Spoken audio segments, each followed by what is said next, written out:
왜 착한 사람이 고생하고 나쁜 사람이 잘 살까? 이런 의문을 가져본 적이 있을 것이다. 부처님께서는 이 세상의 모든 일이 우연히 일어나는 것이 아니라고 하셨다. 모든 것에는 원인이 있고 결과가 있다는 것이 바로 업과 인과응보의 가르침이다. 오늘은 부처님의 지혜로 업보의 진정한 의미를 알아보자. 첫 번째, 업이란 우리가 몸과 마음으로 짓는 모든 행위를 말한다. 많은 사람들이 업을 운명이나 숙명으로 잘못 이해한다. 하지만 업은 고정된 것이 아니라 우리가 매 순간 만들어가는 것이다. 몸으로 하는 행동, 입으로 하는 말, 마음으로 생각하는 모든 것이 업이 된다. 선한 생각을 하면 선업을 짓고 악한 생각을 하면 악업을 짓는다. 따라서 업은 우리 스스로 선택할 수 있는 것이다.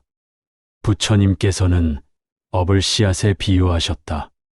좋은 씨앗을 심으면 좋은 열매가 열리고 나쁜 씨앗을 심으면 나쁜 열매가 열린다. 우리 삶도 마찬가지로 어떤 업을 짓느냐에 따라 결과가 달라진다.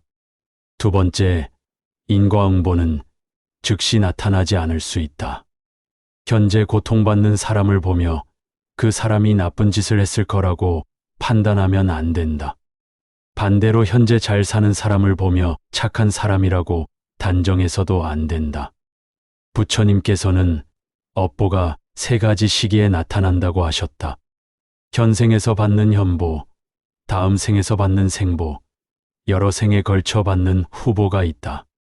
씨앗도 심자마자 바로 싹이 나는 것이 아니듯이 업보도 때가 되어야 나타난다. 어떤 업은 몇 년 후에, 어떤 업은 몇십 년 후에 그 결과가 나타날 수 있다. 그래서 현재의 상황만으로 그 사람의 과거 업을 판단할 수 없는 것이다.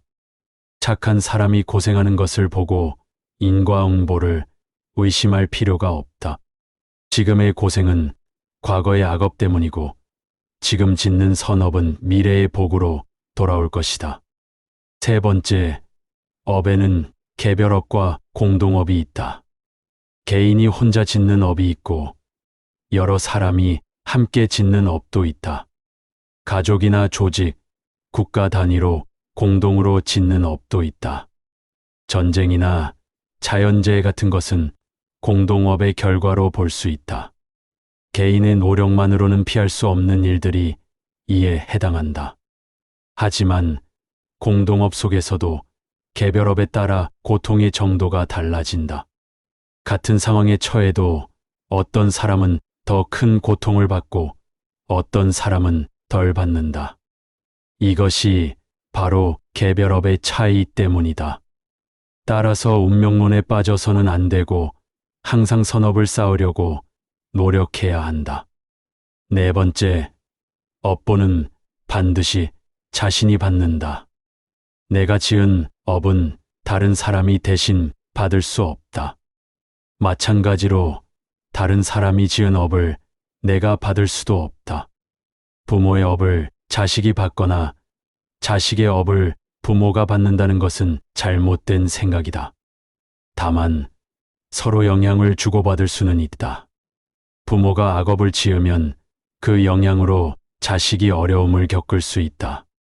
하지만 이것은 자식이 부모의 업보를 받는 것이 아니라 자식 자신의 업보다. 부모와 인연을 맺고 태어난 것 자체가 자식의 업이기 때문이다. 따라서 누구를 원망하거나 남의 탓을 할 것이 아니라 자신의 업을 돌아봐야 한다. 내가 현재 겪는 모든 일은 과거에 내가 지은 업의 결과라고 받아들여야 한다. 다섯 번째, 업은 의도에 따라 그 무게가 달라진다. 같은 행동이라도 어떤 마음으로 했느냐에 따라 업의 경중이 결정된다. 실수로 개미를 밟아 죽인 것과 고의로 생명을 해친 것은 다르다. 선한 의도로 한 일이 나쁜 결과를 가져와도 그 업은 가볍다. 반대로 나쁜 의도로 한 일이 좋은 결과를 가져와도 그 업은 무겁다. 따라서 행동보다 더 중요한 것은 마음가짐이다. 부처님께서는 마음이 모든 법의 근본이라고 하셨다. 선한 마음으로 생활하면 자연스럽게 선업을 쌓게 된다. 악한 마음을 품으면 아무리 좋은 일을 해도 진정한 공덕이 되지 않는다. 그래서 무엇보다 마음을 맑고 선하게 가꾸는 것이 중요하다. 6번째, 업보를 바꿀 수 있는 방법이 있다. 많은 사람들이 업보를 운명처럼 받아들여야 한다고 생각한다. 하지만 부처님께서는 업보를 바꿀 수 있는 방법을 가르쳐 주셨다. 참회와 회개를 통해 과거의 악업을 소멸시킬 수 있다. 진심으로 잘못을 뉘우치고 다시는 그런 일을 하지 않겠다고 다짐하는 것이다. 또한 선업을 많이 쌓아서 악업의 힘을 약화시킬 수 있다. 큰 선업을 지으면 작은 악업은 그 영향이 미미해진다. 이것을 업보의 전환이라고 한다. 물 한 컵에 소금 한 숟가락을 넣으면 짜지만 큰 강물에 소금을 넣으면 짠맛을 느낄 수 없다. 마찬가지로 큰 선업을 쌓으면 악업의 고통을 덜 받을 수 있다. 7번째, 업보에는 순서가 있다. 여러 가지 업을 지었을 때 어느 것이 먼저 과보로 나타날까? 부처님께서는 업보가 나타나는 순서를 설명해 주셨다. 가장 무거운 업이 먼저 나타난다. 무거운 선업이 있으면 선한 과보가, 무거운 악업이 있으면 악한 과보가 먼저 온다. 무게가 비슷하다면 죽을 때 가장 가까운 시기에 지은 업이 먼저 나타난다. 임종 직전의 마음가짐이 중요한 이유가 여기에 있다. 이것도 비슷하다면 평소에 자주 했던 업이 우선이다. 습관적으로 해온 행동들이 강한 업력을 만들기 때문이다. 마지막으로는 먼저 지은 업이 우선순위를 가진다. 따라서 항상 선한 마음을 유지하고 좋은 습관을 기르는 것이 중요하다. 8번째, 현재에 충실하는 것이 가장 중요하다. 과거의 업 때문에 현재를 포기하거나 미래를 걱정하는 것은 의미가 없다. 과거는 이미 지나간 것이고 미래는 아직 오지 않았다.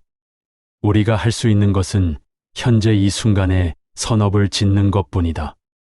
지금 이 순간 선한 생각을 하고 선한 말을 하고 선한 행동을 하는 것이다. 과거의 악업을 후회하며 괴로워할 시간에 현재 선업을 쌓는 것이 낫다. 미래를 걱정하며 불안해할 시간에 지금 할 수 있는 좋은 일을 하는 것이 낫다. 부처님께서는 현재에 깨어 있으라고 하셨다.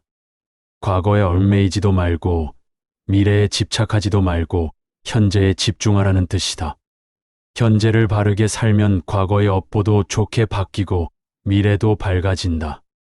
9번째, 타인의 업보를 판단하지 말아야 한다. 다른 사람이 어떤 상황에 처해 있는 것을 보고 그 사람의 과거 업을 추측하려 하지 말아야 한다. 장애를 가진 사람을 보고 전생에 나쁜 짓을 했을 거라고 생각하는 것은 잘못이다. 부자를 보고 착한 일을 많이 했을 거라고 단정하는 것도 옳지 않다. 업보의 원리는 매우 복잡하고 깊어서 부처님이 아니고서는 정확히 알 수 없다. 우리가 할 일은 타인을 판단하는 것이 아니라 자신을 돌아보는 것이다. 다른 사람의 고통을 보면 동정하고 도와줄 생각을 해야 한다. 다른 사람의 행복을 보면 함께 기뻐하고 축복해 주어야 한다. 이런 마음가짐 자체가 선업이 되고 좋은 과보를 가져온다. 타인을 판단하고 비판하는 마음은 악업이 되어 자신에게 해가 된다. 10번째, 소극적 선보다는 적극적 선을 실천해야 한다. 악한 일을 하지 않는 것도 선업이지만 더 나아가 적극적으로 선한 일을 해야 한다. 살생하지 않는 것에서 나아가 생명을 구하고 보호하는 일을 해야 한다. 거짓말하지 않는 것에서 나아가 진실을 말하고 좋은 말을 해야 한다. 훔치지 않는 것에서 나아가 가난한 사람들을 도와주어야 한다. 이렇게 적극적인 선업을 쌓을 때 더 큰 공덕을 얻을 수 있다. 또한 선업을 지을 때는 그 공덕을 모든 중생에게 회양해야 한다. 내가 지은 선업의 공덕이 모든 생명체들에게 돌아가기를 발언하는 것이다. 이렇게 하면 공덕이 줄어드는 것이 아니라 오히려 더 커진다. 촛불로 다른 촛불을 켜도 원래 촛불이 작아지지 않는 것과 같다. 11번째, 업보 사상의 진정한 목적을 이해해야 한다. 업보를 믿는 이유가 단순히 복을 받기 위해서는 안 된다. 착한 일을 하면 복을 받고 나쁜 일을 하면 벌을 받는다는 계산적 사고는 위험하다. 진정한 목적은 도덕적 삶을 살고 궁극적으로는 해탈에 이르는 것이다. 선악의 업보를 모두 뛰어넘어 자유로운 경지에 도달하는 것이다. 부처님께서는 선업도 궁극적으로는 놓아야 할 집착이라고 하셨다.